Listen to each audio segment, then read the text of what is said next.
les petits pitchs. Salut à toutes et à tous et bienvenue dans les petits pitchs. Aujourd'hui on se retrouve pour parler de chronologique Cusco 1450. C'est le 2, c'est la deuxième boîte. Paris 1920 a déjà fait un carton et donc vous êtes beaucoup à attendre celui-ci. 15 nouvelles enquêtes dans un nouvel univers avec des nouvelles manières de déduire, bref c'est nouveau. Évidemment, vous allez retrouver la mécanique. Tu prends une carte, tu prends la plaquette qui est passo. Oh, c'est un jeu de déduction et de logique. Ça se joue de 1 à 4 joueurs. Une partie dure environ 30 minutes et c'est pour les 10 ans et plus. Le contexte. Nous sommes donc à Cusco en 1450. Une région et une époque qui abrite un paquet de légendes.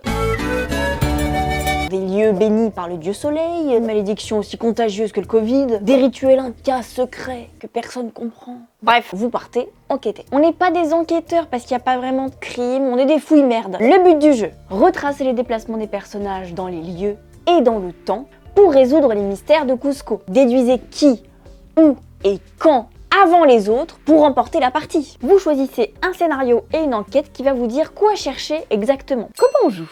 À votre tour, vous choisissez d'enquêter sur quelque chose, donc un lieu et un temps ou un personnage. Vous les superposez. Deux informations. Une information en vert que vous allez partager à tout le monde et une information en blanc que vous gardez pour vous. Donc là, je vous dis qu'en temps 4 au Machu Picchu, il y a 3 personnes. Tu notes. Et moi, je sais que la prêtresse fait partie de ces 3 personnes. Donc ça aussi, je le note, mais les autres, ils peuvent aller se faire foutre. On enchaîne les tours comme ça. Tu notes pas bien, c'est ton problème. Le premier qui trouve, gagne. Ouais. Quand vous enquêtez, en fait, vous posez une question. Combien de fois machine va dans machin? Enfin, non. Votre but, c'est de trouver la réponse en posant le moins de questions possible. Règle générale. Les personnages se déplacent toujours dans un lieu adjacent d'un temps à l'autre. Ils ne restent pas dans le lieu où ils sont. C'est ça qui va vous permettre de déduire des trucs. Selon les enquêtes, c'est la grande nouveauté dans Cusco, certaines routes seront barrées et d'autres seront à sens unique. Donc c'est terminé les certitudes. 3 scénarios à la difficulté graduelle et un but du jeu différent pour chaque scénario. Dans le Sceptre d'Or, vous cherchez un lieu sacré qui ne peut être visité que par 2 élus. Tu étais l'élu, c'était toi! Quel est ce lieu? Et quand est-ce que ces personnes se retrouvent en même temps dans le lieu? La malédiction d'Amarinta. Cette malédiction se transmet d'un personnage à un autre lorsqu'ils se retrouvent ensemble. Vous connaissez la personne maudite en temps 6, à vous de retrouver le patient 0, celle qui a été maudite en temps 1. Soyez maudits! Donc va falloir raisonner à l'envers. Et enfin le rituel, c'est la guerre des étoiles le bordel. Dans ce scénario, chaque personnage a une danse qui lui est attribuée.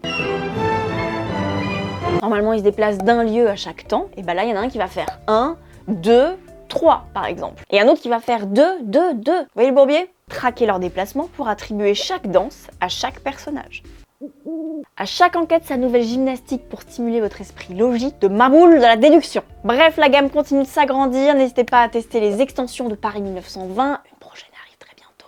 Cusco aura évidemment ses extensions, et l'année prochaine arrivera le prochain chronologique, Babylone 2400, 4000, le futur. Babylone. Voilà, c'est tout pour le petit pitch de chronologie Cusco, j'espère que ça vous a plu et que ça vous aura peut-être donné envie de tester le jeu. Si vous voulez voir encore plus de vidéos sur les jeux de société, n'hésitez pas à vous abonner à la chaîne de Regames. Ciao! Une région et une époque qui renferment une époque. J'ai fait un bruit de poule, je ne sais pas pourquoi. Bon.